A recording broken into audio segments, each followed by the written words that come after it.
Bismillahirrahmanirrahim. Assalamualaikum warahmatullahi taala wabarakatuh. Kita masuk dalam topik yang kedua untuk subjek CQ241, iaitu topik konsep ekonomi Islam. So dalam topik ini kita cuba nak tengoklah ekonomi Islam itu bagaimana konsepnya, bagaimana falsafah dia.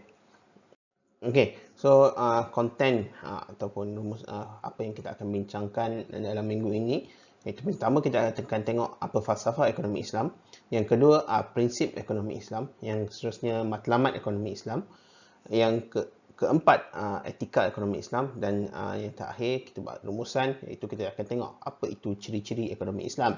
Okey, yang pertama kita tengok apa itu falsafah. Falsafah ini kalau tengok definition dia panjang dan agak abstrak lah kan. Perbahasan mengenai hakikat satu perkara melalui jalan berfikir yang berpandukan kepada satu pegangan atau keyakinan tertentu. Okey, cumanya dalam konteks kita hari ini kita nak tengok tentang bagaimana prinsip ekonomi Islam ini adalah merupakan peraturan daripada Allah SWT yang berkaitan dengan persoalan ekonomi. Kan? Dia berkaitan dengan idea-idea umum mengenai ekonomi yang mesti dilaksanakan, again, dia berpandukan kepada Al-Quran dan Sunnah. Okey, tapi cara pelaksanaannya itu tergantung ataupun terpulang kepada orang yang menguruskan ekonomi itu ataupun ahli ekonomi. Okey, so apa asas falsafah ekonomi Islam? Dia ada empat. Yang pertama tauhid, yang kedua istikhlaf ataupun manusia ini adalah wakil kepada harta milik Allah SWT. Yang ketiga ukhuwah, yang keempat tazkiyah.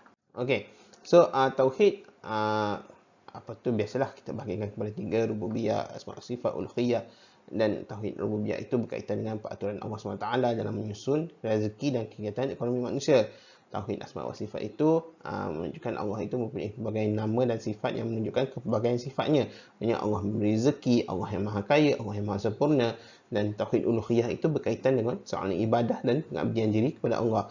Mana dalam konteks kita berekonomi itu, berniaga itu, segala perbuatan ekonomi yang halal adalah sebahagian daripada rangka ibadah. Okey. So, asas kepada ekonomi Islam ini menurut Dr. Muhammad Najatullah Siddiqi, dia adalah hubungan manusia dengan Allah, hubungan manusia sesama manusia, hubungan manusia dengan alam, dan yang keempat adalah tujuan manusia di dunia. Kenapa manusia itu ada di dunia? Kan? Dan untuk konsep ekonomi Islam itu, falsafah dia dibangunkan berdasarkan apa? Okey, yang pertama ia adalah merupakan satu keyakinan bahawa seluruh alam ini dan harta adalah milik Allah SWT. Okey, so bila mana kita percaya bahawa alam dan harta ini seluruhannya milik Allah SWT, manusia ini fungsinya apa? Manusia ini adalah hanyalah pemegang amanah. Kan? Manusia ini adalah hanya pengurus terhadap harta yang dikurniakan Allah SWT. Okey, so dengan adanya pemikiran yang sebegini, akan wujud satu sistem ekonomi Islam yang kita cuba membawa kepada perpaduan dan keseimbangan sosial. Okey, konsep yang seterusnya adalah istikhlaf, iaitu manusia ini adalah wakil pada harta Allah. Maknanya kalau kita boleh ekstrak lagi, konsep yang sama adalah konsep khalifah, kan? Iaitu apa tugas khalifah? Tugas khalifah itu memakmurkan bumi dengan berbuat kebaikan, menghindar larangan dan mencegah kemungkaran, kan? So peranan khalifah itu apa dalam konteks ekonomi kita ini? Peranan khalifah itu melakukan apa jua perintah yang bersifat suruhan, seperti mencari harta. Mencari harta tak salah, dan tapi dia juga perlu mengagihkan kekayaan. Okey, seterusnya dia perlu ada larangan melibatkan diri dalam aktiviti yang haram lah, seperti riba, judi, menunggukkan harta ataupun kita panggil hoarding, kan? Dan segala aktiviti yang bersifat negatif, kan? Seterusnya berusaha mencegah apa jua keburukan yang dilakukan dalam aktiviti kehidupan manusia sejagat. Okey, seterusnya kita berbicara tentang ukhuwah, kan? Bagaimana dengan prinsip ekonomi ini boleh melahirkan satu konsep ukhuwah, kan? Okey, perlu dicetuskan ikatan persaudaraan atas paksi tauhid, kan? Dengan wujudnya persaudaraan akan membuahkan keadilan dengan menolak kezaliman sama manusia. Okey, so daripada sudut ekonomi, persaudaraan yang lahir dalam masyarakat akan mewujudkan keadilan, kan? Manakala pemerasan, eksploitasi dan penindasan dan penyelewengan tidak akan wujud. Okey, secara tak langsung dia akan dapat menjaga kebajikan masyarakat secara umum. Okey, prinsip yang seterusnya adalah tazkiyah ataupun kesucian jiwa, ketinggian akhlak, kan? Apa tu tazkiyah ini juga membawa maksud pembersihan, kan? So dalam konteks ini melalui apa? Biasanya kita melalui zakat, kan? Melalui sedekah, kan? So dia bukan saja kita kurangkan ego pemilik harta itu, kan? Maknanya bila kita ambil duit kita, oh kita rasa ni duit kita. Tak, bila kita bagi, okey, kita sedar ini bukan duit aku seorang, kan? Ini juga ada hak orang lain, kan? Dalam masa yang sama, dia boleh membantu peningkatkan pertumbuhan ekonomi negara. Sebab bila mana orang tu akan ambil, terima, dia akan berbelanja dan sebagainya. Okey. So, daripada tazkiyah ini akan lahirnya konsep al-falah, iaitu kejayaan. Dan bukan setakat di dunia, kita juga nak kejar kejayaan di akhirat. Okey. So, prinsip ekonomi Islam merupakan, kita rumuskan prinsip dia apa? Merupakan peraturan ilahi yang berkaitan dengan persoalan ekonomi. Ia berkaitan dengan idea-idea umum mengenai ekonomi yang mesti dilaksanakan. Tapi cara pelaksanaannya terpulang kepada kebijaksanaan. Okey. So, prinsip ekonomi Islam dia ada 4 perkara, dan 4 perkara ini saling berkait lah. Okay. So yang pertama, campur tangan kerajaan. Menarik ni. Maknanya kerajaan perlu campur tangan dalam sistem ekonomi. Okay. Dia bertentangan dengan konsep free market ekonomi, seperti yang ditekankan oleh Adam Smith, kan? Okay, tapi campur tangan yang bagaimana? Okay, itu kita akan bincangkan. Seterusnya, kebebasan ekonomi yang terikat dengan nilai-nilai akhlak. Maknanya ekonomi itu tidak bebas dengan maknanya bergantung kepada pasaran semata-mata, market forces, demand and supply semata-mata. Tapi dalam konteks ekonomi Islam, kita terikat dengan nilai-nilai akhlak, kan? Ketiga, ekonomi Islam juga mengiktiraf konsep hak milik, kan? Maknanya individu boleh ada hak milik terhadap suatu harta, kan? Dia bertentangan dengan prinsip komunisme contohnya, kan, di mana socialism, yang true socialism, di mana semua harta adalah hak milik kerajaan in general, kan? Dan seterusnya dia ada keadilan sosial, kan? Maknanya walaupun kita kata itu hak milik kita, tapi ada juga hak milik orang lain di situ. Okey. So prinsip ekonomi Islam ini, kalau dalam konteks Adam Smith, dia berbicara tentang free market, maknanya pasaran yang bebas, kan? Tetapi dalam konteks ekonomi Islam ini, kita nak ekonomi yang bebas juga, tapi dia terpimpin, kan? Bagaimana nak achieve ekonomi yang terpimpin itu? Yang pertama, dia ada kebebasan jiwa, kan? Orang yang berakhlak dan sebagainya. Lepas tu dia ada kebebasan dalam muamalat, kan? Segala transaksi, maknanya segala transaksi asalkan dia tidak bertentangan dengan prinsip Islam, dia adalah dibolehkan. Jadi benda itu kita boleh cakap dia adalah satu ekonomi yang bebas. Cumanya dia terpimpin lah, ada undang-undang yang membataskannya. Okay. Dalam konteks hak milik, okay. So Islam mengiktiraf hak milik untuk harta, kan? Dan cumanya kita bahagikan kepada dua lah, kan? Sama ada hak milik itu bersifat peribadi, kan, milikan peribadi, ataupun dia adalah hak milik awam, kan? Contoh hak milik awam, harta hak milik awam, contohnya taman permainan contohnya, kan? Ataupun jalan raya, kan? Ataupun sumber air, sungai, kan? Itu semua harta-harta hak milik awam yang sepatutnya dimiliki oleh kerajaan lah dalam konteks itu, kan?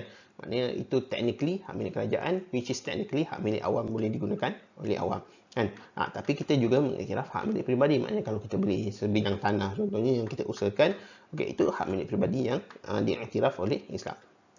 Okay, so tentang konsep keadilan sosial, okay,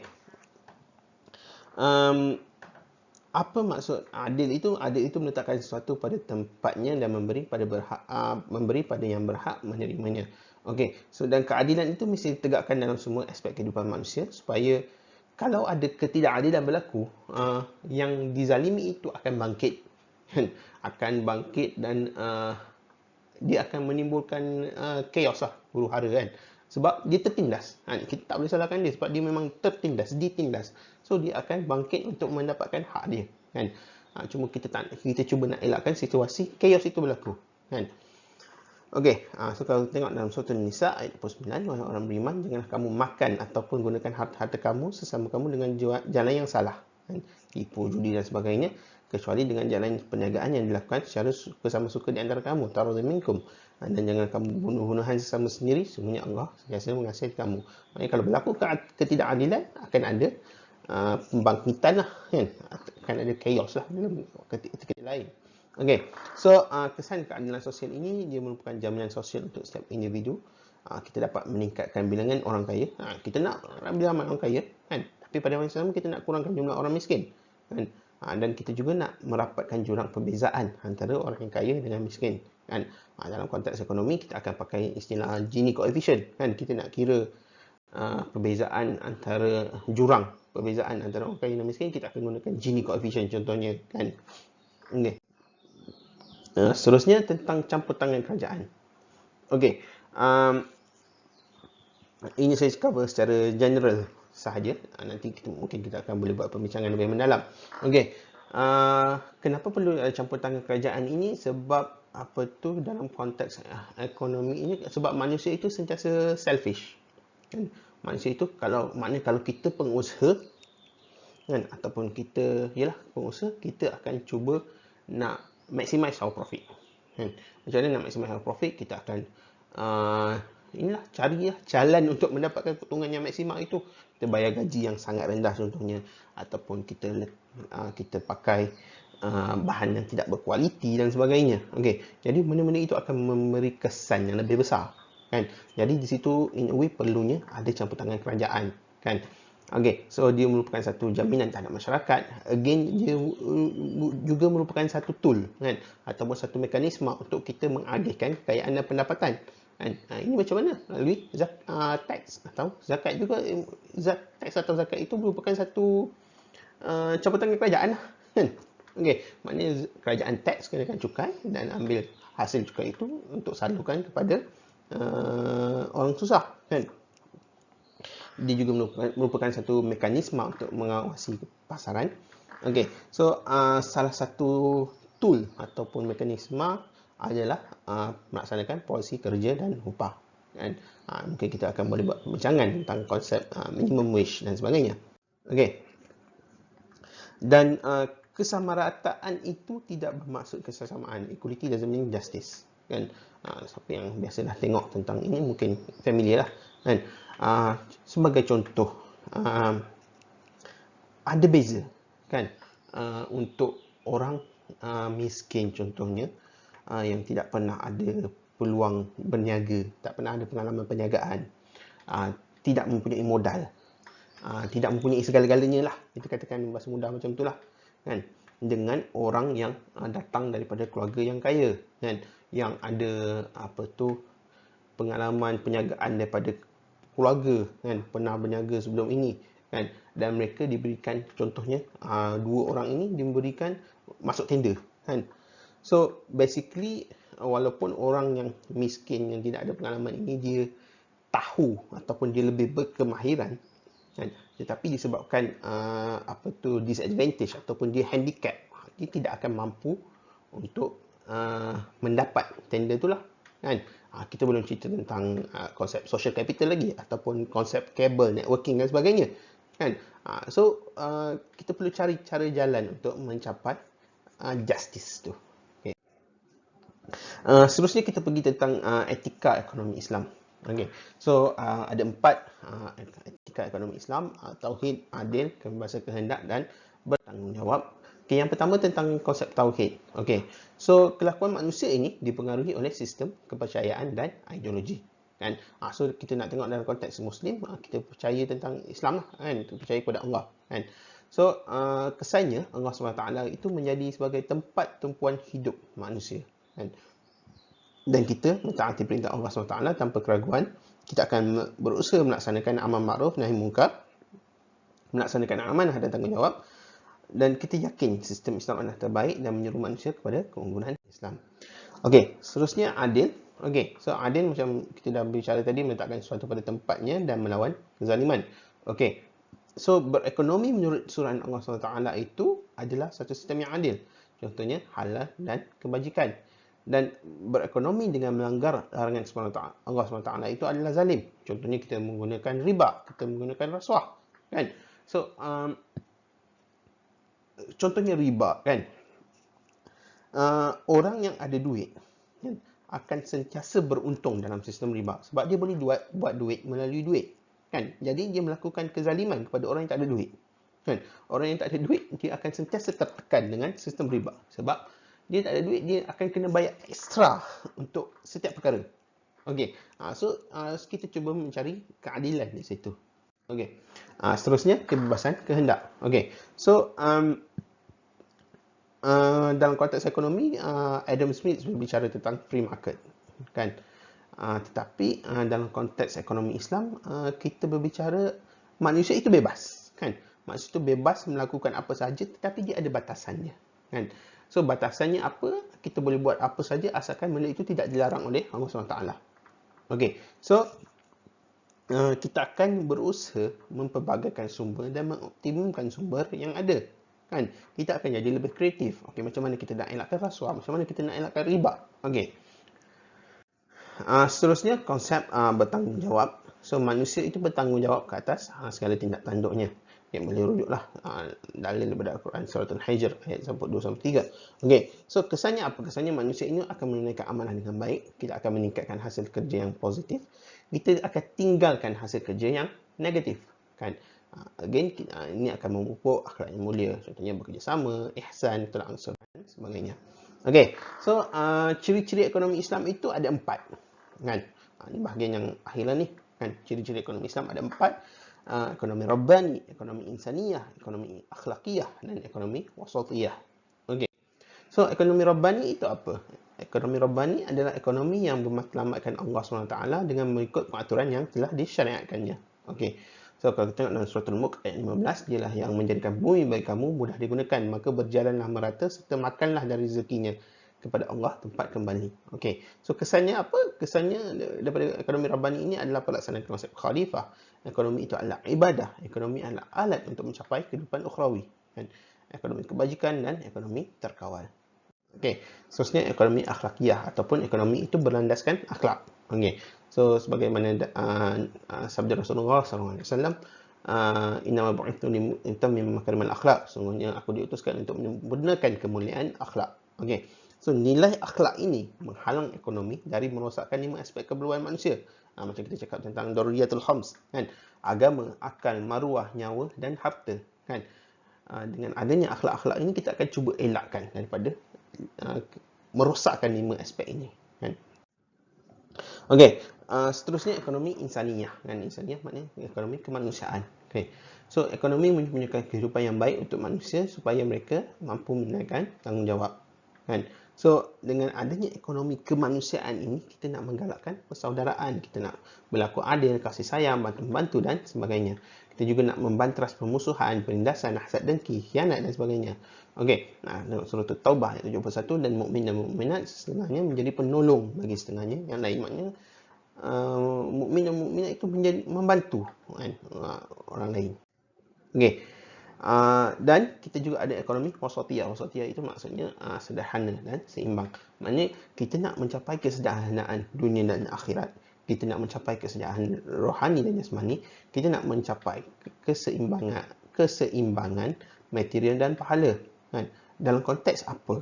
Konteks lainnya maknanya apa? Kalau kita bekerja, kerja juga. Kan? Tapi bila sampai masa kita perlu rehat. Kan? Konteks dunia dan akhirat maknanya kita perlu sampai masa solat, kita solat. Contohnya, sampai konteks rohani dan jasmani, kita kerja, tapi bila sampai masa untuk kita bersukan, kita bersukan. Kan? Kita bermain, kita perlu ada ketenangan minda juga. Kan? Okey, tengok surah Al-Qasas ayat 77, dan tuntutlah dengan harta kekayaan yang telah dikurniakan oleh Allah kepadamu akan pahala dan kebahagiaan hari akhirat. Dan janganlah engkau melupakan bahagianmu daripada dunia. Kan? Allah cakap, jangan lupa tentang dunia. Kan? Okey. So, apa asas ekonomi dalam Islam ini? Berdasarkan dalilnya, kita boleh tengok dalam surah Syura ayat 20. Siapa yang ingin keuntungan di dunia, kami akan berikan kepadanya. Tapi ia akan mendapat kecelakaan nasibnya di akhirat. Siapa yang ingin keberuntungan di akhirat, akan kami tambahkan kepadanya keberuntungan itu. Maksudnya kita perlu dua-dua. Kan? Surah Al-Qasas ayat 77. Kita dah bicarakan tentang nak cari akhirat boleh, tapi jangan lupa tentang dunia. Kan? Dan hadis ini pun kita sudah bincang sebelum ini. Berusahalah untuk dunia seolah kamu akan hidup selamanya, tapi berusaha untuk akhirat seolah kamu akan mati esok hari. Okey. So, kesimpulan ataupun rumusan tentang pendekatan ekonomi Islam ini, kita nak capai apa? Satu, pertama, pembinaan manusia yang berakidah.